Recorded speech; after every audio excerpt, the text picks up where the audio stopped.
मुद मंगलमय संत समाज, श्रद्धा मूर्ति देवियों, धर्म प्रेमी बंधुओं तथा प्रिय बच्चों,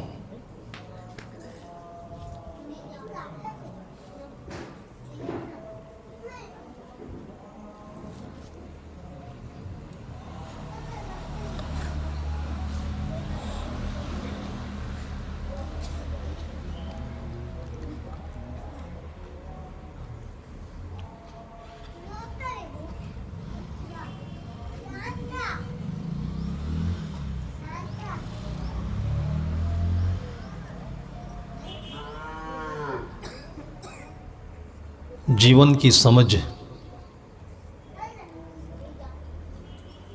जिस साफ सुथरे रूप में हम जन्म लेते हैं, सबसे पहले जीवन में उसकी हमें शिक्षा मिलनी चाहिए।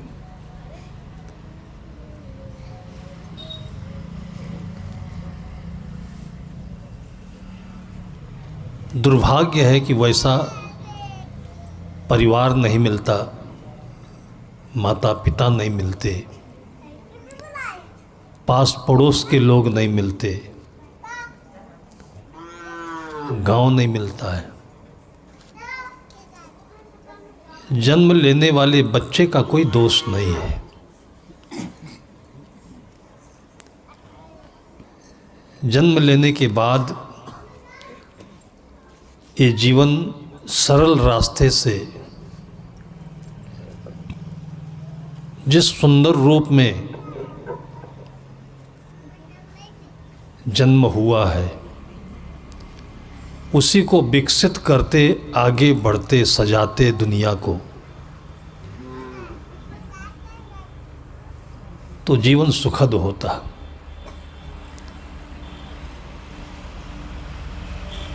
और संतों ने, संत शिरोमणि सदगुरु कबीर साहब ने आपको याद दिलाया कि जहिया जन्म मुक्ता था। जब आपका जन्म हुआ था तो आप मुक्त थे।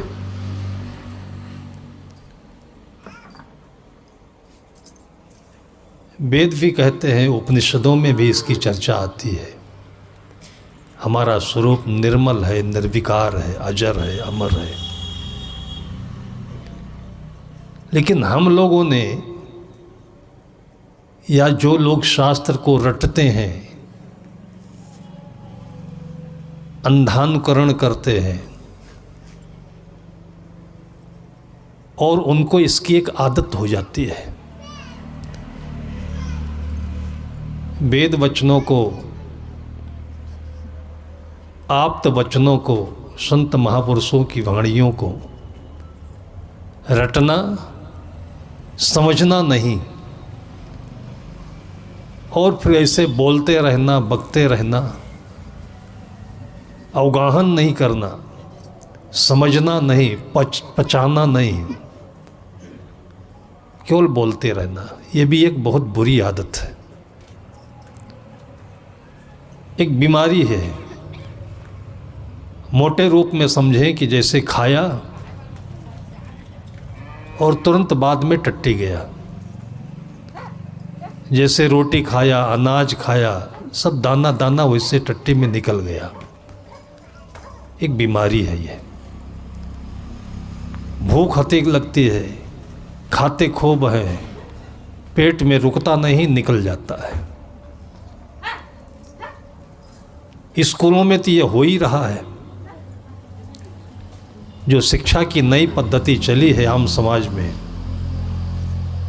वो स्कूल में सब यही हो रहा है। बच्चों का दिमाग घोटते रहते हैं, पीड़ित करते रहते हैं।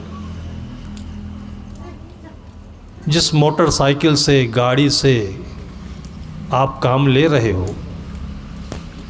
कभी उसकी भी दशा देखो कि वो साफ सुथरी है कि नहीं, कुछ टूट फूट तो नहीं है, गंदा तो नहीं है। उसको दौड़ाते रहते हो, दौड़ाते रहते हो, और तभी अचानक रास्ते में दुर्घटना हो जाती है। तो न मन को समझा, न दिमाग को समझा, जिंदगी को समझा नहीं। टीचर ने कहा इसको पढ़ो, इसको रटो। पढ़ने का अर्थ रटना नहीं होता है। और वो भी वही किए हैं, उनकी भी गलती नहीं है।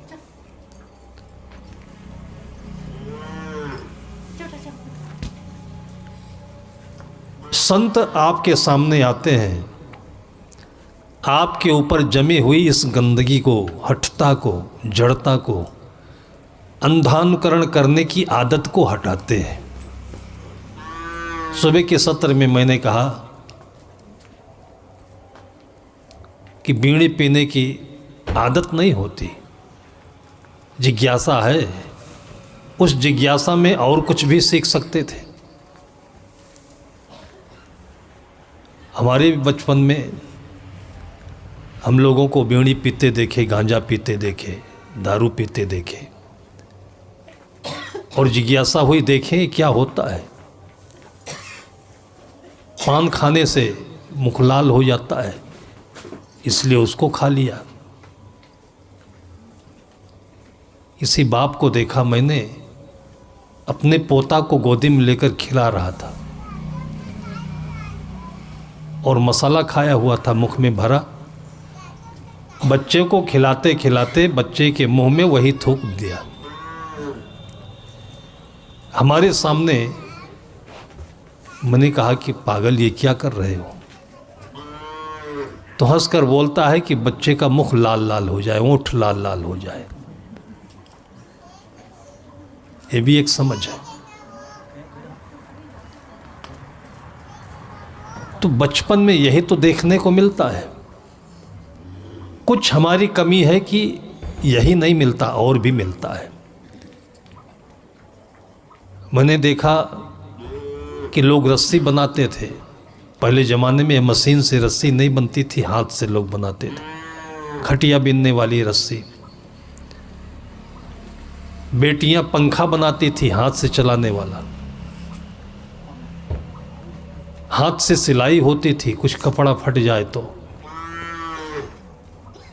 बैठने के लिए मचिया बनाई जाती थी, अनाज रखने के लिए डलिया बनाई जाती थी। इन सारे कामों में इतनी सुंदरता से, तल्लीनता से लोग लगते थे। वो भी हमने सीखा। आज ज्यों का त्यों अंदर में बसा है, लेकिन काम नहीं है। काम पड़े तो कर सकते हैं। अभी हम लोगों को माला पहनाने के लिए जनेऊ की ज़रूरत पड़ती है। सतगुरु कबीर साहब की याद में एक काम अपने पास रखें, वो तो कपड़ा भी बिनते थे। हम नहीं बिन पाते हैं तो सिल लेते हैं। अभी भी हमारी झोली में एक धागे की रील, उसमें सुई, इतना सामान रहता है। बटन टूट जाए अपने हाथ से लगाएंगे। हम लोग तो धागे का भी बटन बनाते थे।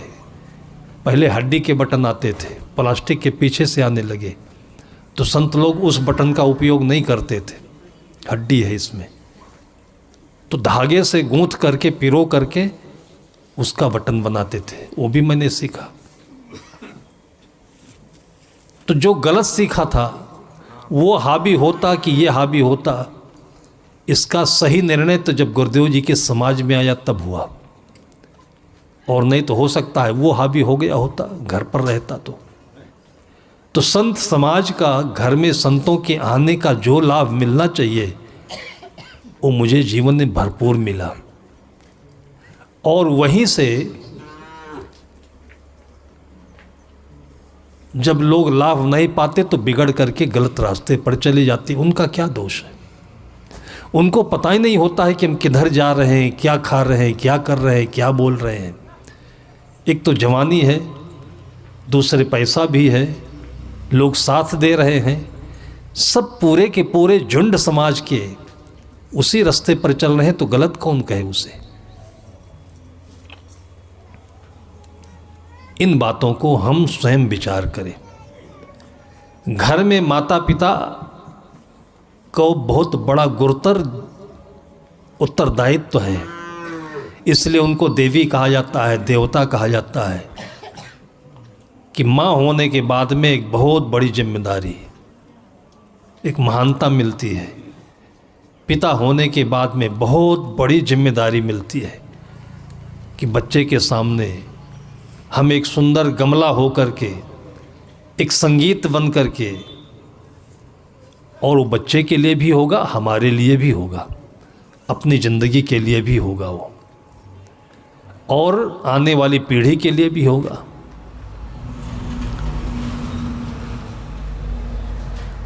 अब इसको समाज में कोई कहने वाला ही नहीं है। जैसे कहते हैं चोर चोर मौसियाउत भाई है, कौन किससे कहे। और 1-8% कोई कहने वाला हो तो उसको लोग दबा देंगे।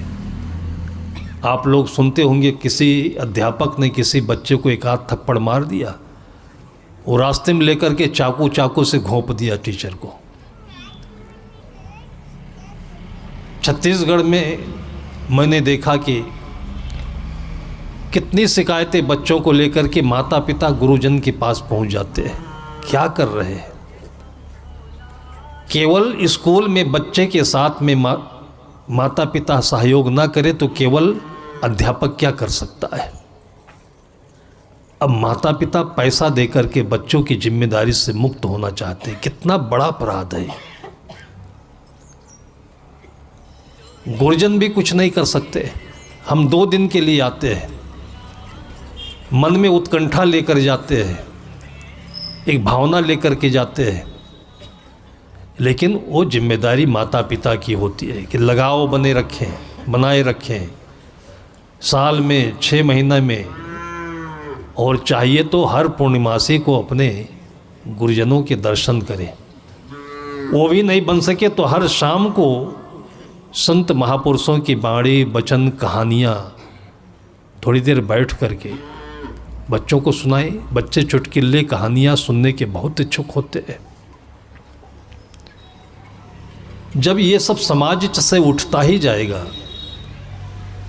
तो अंधेर नगरी, चौपट राजा, टका शेर भाजी, टका शेर खाजा, कौन किसका सुधार करे फिर ये? लेकिन विश्वास करिए कि जैसे पूरे ब्रह्मांड में एक सूरज है तो पर्याप्त है। अगर 2-4 लोग, 10 लोग, गांव के लोग ईर्ष्यालु हैं, गलत सोच के हैं, तो आप चिंता मत करिए। आपसे गलती से ये रास्ते आपके ऊपर हावी हो गए हैं, आदतें हावी हो गई हैं, तो भी चिंता मत करिए। अपने हृदय में उजाला रखिए, सद्गुरु का, संतों का चित्र रखिए, उनका स्मरण करिए, जप करिए, तो धीरे धीरे ये बादल, ये कोहरा छट जाएगा। एक गांव में मैं टिका था।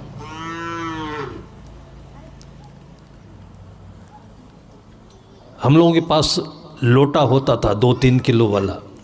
तब पानी की इतनी सुविधाएं नहीं होती थी, बोतल तो कोई रखता नहीं था, और 4-4 घंटे हम लोग बाहर बगीचे में एकांत में पढ़ना, लिखना, ध्यान करना, बैठना होता था। सुबह 5 बजे बाहर अंधेरे में निकल जाए, शौच आज से वहीं निवृत्त होकर के किसी बगीचे में पेड़ के नीचे बैठते थे। किसी को अच्छा लगा होगा, एक 16-18 साल का नौजवान लड़का कुछ दूर पर हमारे पास में बैठा। उसकी इच्छा रही होगी, कुछ अंदर से आकर्षण हुआ, लगाव लगा, पास में नहीं आ सका, दूर बैठा। फिर दूसरे दिन थोड़ा नज़दीक आया, तीसरे दिन हमने बातचीत शुरू की तो पास बैठने लगा। हमारा लोटा हाथ में ले ले, फिर जहाँ हम स्नान करते थे कुएं से पानी भर दे, कपड़ा धो दे, फिर तो ऐसा लगा कि हमारा ही हो जाएगा। जब ये सब होने लगा विधिवत, घुल मिल गया वो। हम उसको नहीं जानते कौन है, भक्त का बेटा भी नहीं था, वो हमको नहीं जानता, लेकिन सच्ची आत्मा से मिल जाती है, ये आकर्षण होता है। गांव में 2-3 माताएं एक दिन शाम को मिल गई रास्ते में। अचानक रोक करके बोलने लगी, साहब जिस लड़के को लेकर आप घूमते हैं आपने देखा नहीं, जाना नहीं? बहुत ही बिगड़ेल बेटे हैं ये, बहुत ही बिगड़ेल बेटा है। शराब भी पीता है, जुआ भी खेलता है।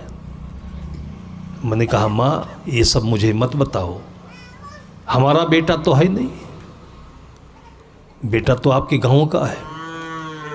अगर हमारे साथ वो रहता है तो आप किस लिए बता रही हो?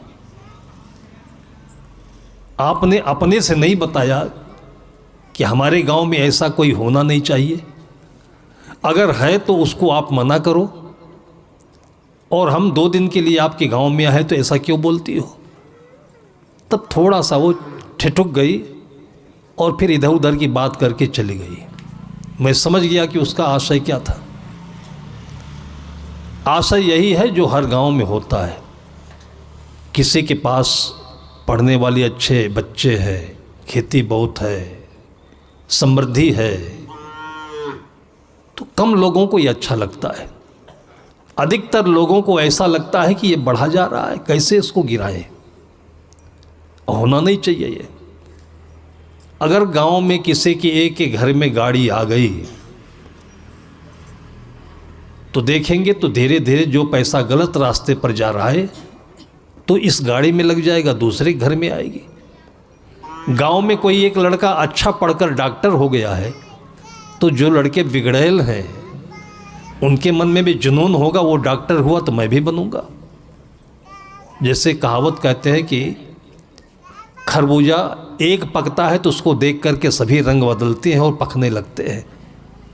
तो खुशी तो ये होनी चाहिए कि हमारे गांव में कोई आईएएस हो, कोई आईपीएस हो, तो सभी बच्चे उसके पीछे पीछे वही एक रास्ता पकड़ लेंगे।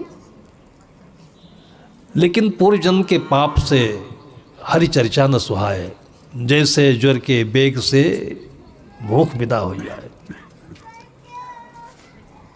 अब यह है तो क्या करोगे, इसको कोई मना तो कर नहीं सकता है।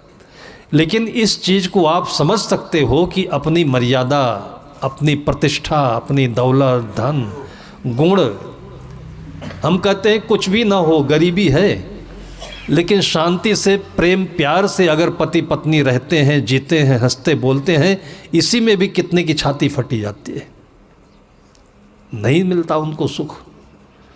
तो ये चीज़ों को अपने याद करके संभालने की आवश्यकता होती है, नहीं तो इसमें भी बहुत जोंक पहुंच जाएंगे, इसमें भी भेड़िए शिकार कर लेंगे। और ये संसार एक जंगल के समान, इसलिए संतों ने कहा। उन माओं को अच्छा नहीं लगा कि 8 दिन से ये लड़का साहब के साथ रह रहा है, तो अब ये कहने की क्या ज़रूरत है। अगर कोई गंदी आदत है किसी में, एक तो संत से कभी मिलेगा नहीं, लेकिन आदत ऊपर है और अच्छाई भीतर में है, ये पक्का है सबके भीतर ही। इसलिए आत्मा गंदी नहीं होती है। आपका कोई आम का फल है, अमरूद का फल है, सड़ जाए तो कितना भी चाहो वो सड़ने से फिर बचा नहीं सकते हो, वो सड़ ही जाएगा, फिर सही आम, सही अमरूद नहीं बनेगा। लेकिन कितना भी खराब हो जाए आत्मा, आत्मा तो खराब नहीं होती, मन खराब होता है, परिस्थितियों के कारण होता है। कितना भी आदमी बिगड़ जाए, कितना भी बिगड़ जाए, लेकिन वो वाल्मीकि बन सकता है, महर्षि बन सकता है, वो गोस्वामी तुलसीदास हो सकता है। इस पर हमें आस्था रखनी चाहिए और इस आस्था को सबको बांटना चाहिए, सब मजबूत बने, सबका अच्छा होगा, हमारा भी अच्छा होगा। लेकिन अब उसने बात बताई तो हमारे मन में भी बात तो चुभने लगी, क्या मैं धोखा खा गया। अभी तक चोरी नहीं की उसने, हमारी झोली में कुछ उठाया नहीं, निर्मल चित्त का लग रहा है। फिलहाल दूसरे दिन वो मिला, फिर हमारा लोटा पकड़ लिया, हम लोग बात करते करते चले जा रहे थे। मैंने उससे कहा शैलेंद्र, अब 2 दिन के बाद तो हम लोग चले जाएंगे और तुमने मेरी बड़ी सेवा की। अब ये बताओ कि लोग जो हमारे भक्त हैं, कोई कपड़ा देगा, कोई साबुन देगा, कोई पैसा देगा, तुम क्या दोगे। मैं दूर से डायरेक्ट कुछ ना कह करके दूर से उसको फुसलाया कि तुम क्या दोगे। उसने कहा सब मैं अपने माँ बाप का अकेला बेटा हूँ और मैं ही आपका हूँ और क्या दे सकता हूँ, आप बताइए। मैंने कहा वो तो सही है, तुम मेरे हो, लेकिन मेरी याद में कुछ कर दो, कोई एक चीज़ छोड़ दो तुम। जैसे छोड़ने की बात कही वैसे तो उसके तेवर बदलने लगे, भौहें टेढ़ी होने लगी। मैं भी घबराया कि चलते चलते कहते मुंह मीठा होना चाहिए, मन मीठा होना चाहिए, अब लगता है खट्टा हो रहा है ये। मैंने कहा भाई इसमें कौन बड़ी बात है, कुछ एक चीज़ छोड़ दो हमारी याद में, हम तुमको याद करेंगे कि मेरी बात मान करके तुमने चीज़ छोड़ी और तुम भी मुझे याद करोगे। तब बैठ के बंदगी किया, तब मुझे संतोष हुआ, खुशी हुई कि चलो मेरी बात मान लिया ये। उसने कहा चलिए साहब आप कहते हैं तो एक चीज़ छोड़ देता हूँ। मैंने कहा क्या? कहा रोज़ आपसे मिलने आता था, कल से आना ही छोड़ देता हूँ। मैंने कहा शैलेंद्र तुम तो धोखेबाज निकले, यही तुम्हारा प्रेम रहा हमारे प्रति। तब मुस्कुराते हुए बोला साहब मैं मजाक करता हूँ, आप हमारे दिल से कभी नहीं निकल सकते, लेकिन मुझे आश्चर्य हो रहा है कि आपको किसने फुसलाने किए, दुस्साहस किया। मैं अपनी ज़िंदगी में केवल एक बार पिछली होली को दारू पी थी, एक बार पिया केवल, वो भी बस मजाकियन शौकियन देख करके, और हमारी बहुत बुरी हालत हुई। एक बार दीपावली को मैं जुआ खेला और उसमें 18,000 रुपये हार गया, उसमें भी मेरी दशा बहुत ख़राब हुई। मेरे मन में कोई एक अच्छा आदर्श नहीं मिल रहा था, ये भटकता हुआ मन फंस गया। बाकी मेरे अंतर में ये न था नहीं। जैसे आप मिले ऐसे शांति मिली, आपके पास बैठा डरते डरते नज़दीक आया, अब लगा कि मैं आपका हो गया।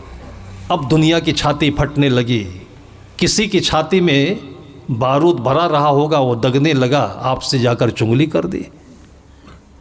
उसने जिस दिन मैंने दारू पी थी तो आकर के एक गाल पर थप्पड़ लगा देती कि बेटा किस रास्ते पर जा रहे हो।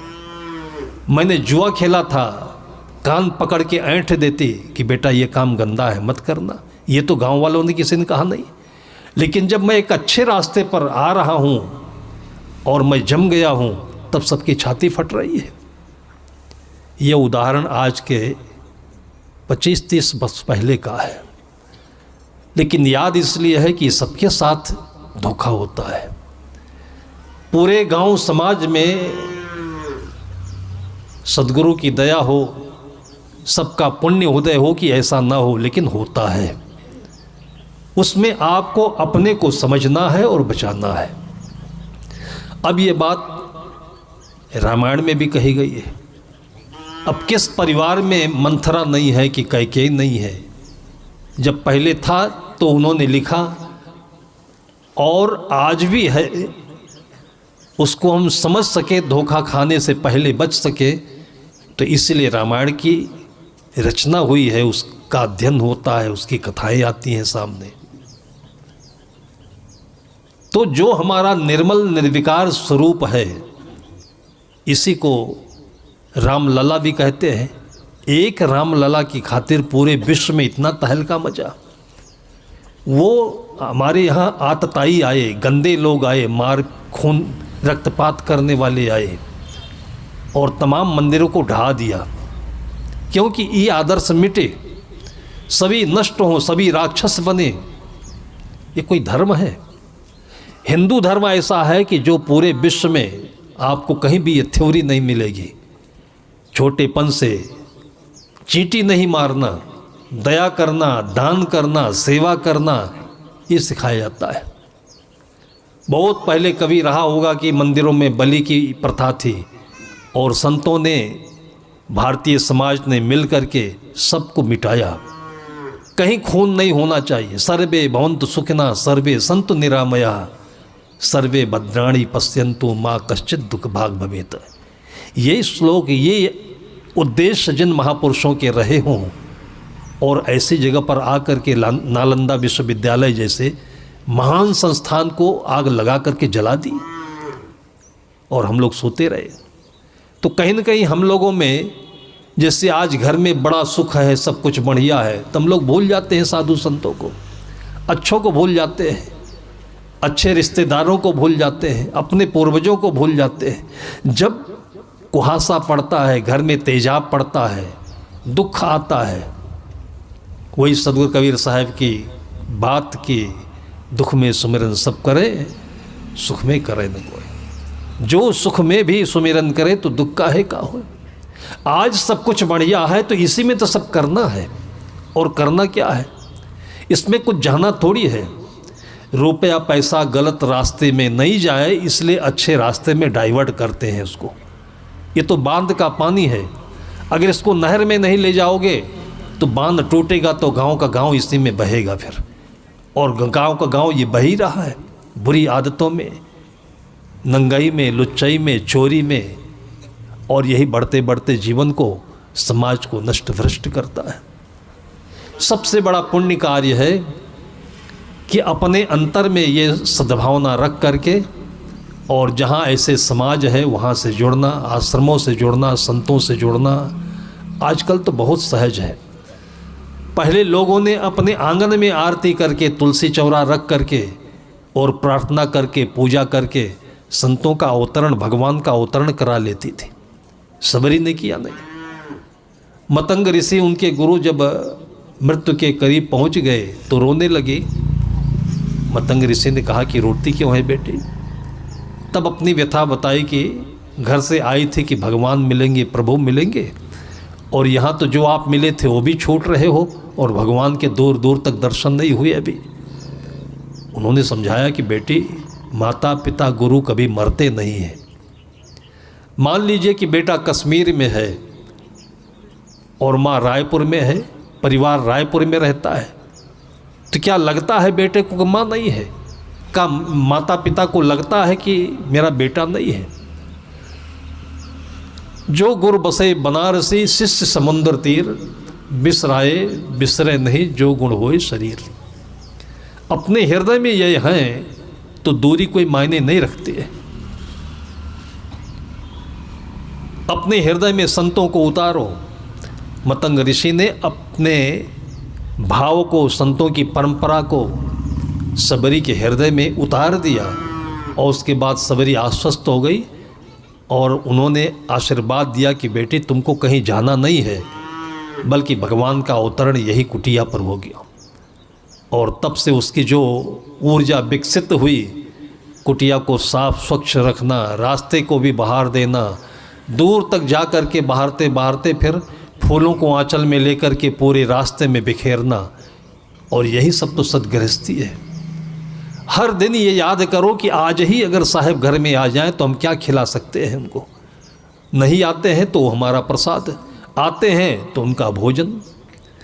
पूरे साल भर याद कर कर के, और लोग कुछ गमले बना रखते हैं, कोई कुछ रुमाल बना रखता है, कोई कुछ बना रखता है, कोई गिफ्ट कि हमारे साहब आएंगे तो इसको हम देंगे। वो देना क्या होता है? अपनी भावनाओं को समर्पित करना होता है। और इसी एक माध्यम से संतों के जो गुण हैं, उनका आशीर्वाद है, उनके जीवन की तपस्या है, उन्हीं यादों से हमारे अंतर में उतरने लगते हैं। और जो चारों तरफ की गंदगी है दूर दूर तक हमारे साथ नहीं होती है। इसी को बुलेट प्रूफ कहते हैं, इसी को ब्लैक कमांडो कहते हैं। यही हमारे जीवन की रक्षा कर सकते हैं। बाकी जिसका हमको दम्भ है, गर्व है, वो सब चीज़ें तो आप देख ही रहे हो, धोखा है। इंदिरा गांधी के पीछे पूरी कंपनी थी, पलटन थी, और जिन लोगों ने उनकी सुरक्षा का जिम्मा लिया था उन्हीं लोगों ने मिल कर के उनकी ज़िंदगी को खा लिया। राजीव गांधी के साथ यही हुआ, आए दिन लोगों के साथ यही होता है। तो जब तक आपके साथ में सद्भावनाएं हैं, सत्कर्म है, पुण्य है, यही और यही छाया की तरह से कमांडो बन करके, आपके जीवन के अंग रक्षक बन करके, आपके सारथी बन करके, जैसे अर्जुन के साथ श्री कृष्ण रहे, वैसे ही आपकी आत्मा में ये संस्कार बस जाएंगे और आपके आगे आगे आपको डायरेक्शन देते रहेंगे। ये पढ़ना, ये करना, ये खाना, यहाँ चलना, वहाँ रहना। और यही हमारा वेद है, यही हमारी गीता है। बहुत सुंदर परंपरा में हम लोग आए हैं। और ऐसे ही हमारे दिन कभी इस व्यवस्था में तो कभी आंगन की व्यवस्था में, कभी अपने हृदय अंतःकरण की व्यवस्था में संत याद आते रहें, सदगुरु प्रेम साहिब के वचनों में कि हे संत निर्विकारी, करुणा विशाल भारी, भूले न सुधि तुम्हारी, यह प्रेम को सिखा जा। हे संत दीन बंधु, नगरी में मेरी आजा, अपनी दया की मूरत फिर से मुझे सिखा जा। 5 वर्षों के बाद आने के बावजूद छोटे छोटे बच्चे जो उस समय 2 साल के थे वो भी प्रतीक्षा कर रहे थे। और वैसे गांव के लोगों को तो बटोरना पड़ता है, लेकिन मैंने देखा कि दीप मालिका जला करके और कब से 4 बजे से 5 बजे से प्रतीक्षा कर रहे हैं। और ये प्रतीक्षा की घड़ी भी बहुत बड़ी तपस्या है, बहुत बड़ी भक्ति है। ऐसे ही ये भक्ति दिनों दिन बढ़ती रहे और ऐसे ही भक्ति की गंगा पीढ़ी दर पीढ़ी सबके जीवन को शांति प्रदान करती रहे, सबका कल्याण हो। ऐसे बहुत सारी शुभकामनाओं के साथ में जिन लोगों ने, आप लोगों ने मिल कर के इस आयोजन को सुंदर ढंग से सजाया है, ऐसे आप लोगों का घर आंगन सजा रहे, इन शुभकामनाओं के साथ में अपनी वाणी को विराम देता हूँ। बोलिए सद्गुरु देव की। प्रेम से बोलिए सद्गुरु कबीर साहिब की। अभी हम पूज्य साहिब जी के अमृतमय विचारों से लाभ ले रहे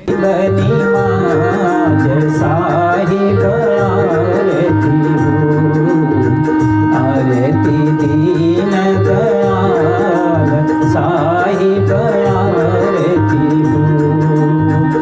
आरती गरीब निमाज साहिब आरती ज्ञान आधार विवेक की बाती, ज्ञान आधार विवेक की बाती, सूरत ज्योति जहाँ जाग साहिब आरती हो। आरती गरीब निमाज साहिब आरती हो। आरती दीन दयाल साहिब आरती हो। आरती करा सद्गुरु साहिब की, आरती करा सद्गुरु साहिब की, जहाँ सब संत समाज साहिब आरती हो। जहाँ सब संत समाज साहिब आरती हो। आरती गरीब निवाज साहिब आरती हो। दरस परस गुरु चरण शरण भयो, दरस परस गुरु चरण शरण भयो, छूटी गयो यम जाल साहिब आरती हो। आरती गरीब निवाज साहिब आरती हो। आरती दीन दयाल साहिब आरती हो। साहिब कबीरे संतन की कृपा से, साहिब कबीरे संतन की कृपा से, गुरु की कृपा से, सतगुरु की दया से, गुरु की कृपा से, सतगुरु की दया से, भयउ पर के प्रकाश साहिब आरती हो। आरती गरीब निवाज साहिब आरती हो। आरती दीन दयाल साहिब आरती हो। कि साहिब आरती हो, कि साहिब आरती हो। ध्यान मूलम गुरुर्मूर्ति, पूजा मूलम गुरुपदम, मंत्र मूलम गुरुर्वाक्यम, मोक्ष मूलम गुरु कृपा। गुरुर्देवो गुरुर्धर्मो गुरुर्निष्ठा परम तप, गुरु परतरम नास्ति नास्ति ते तत्त्वं गुरु परम। सभी बैठ जाएंगे और बैठ करके एक साथ बंदगी बनाएंगे। बंदों सन्मुख पार की शीस भेंट धरु हाथ, वचन उचारो बंदगी सत्य प्रेम के साथ। साई बंदगी साई, साई बंदगी साई, साई बंदगी साई। प्रेम से बोलिए सद्गुरु कबीर साहिब की, संत समाज की, भक्त समाज की, यज्ञकर्ताओं की, अन्नदाताओं की, समस्त ग्रामवासियों की। प्रेम से बोलिए सद्गुरु कबीर साहिब की, साहिब बंदगी साहिब।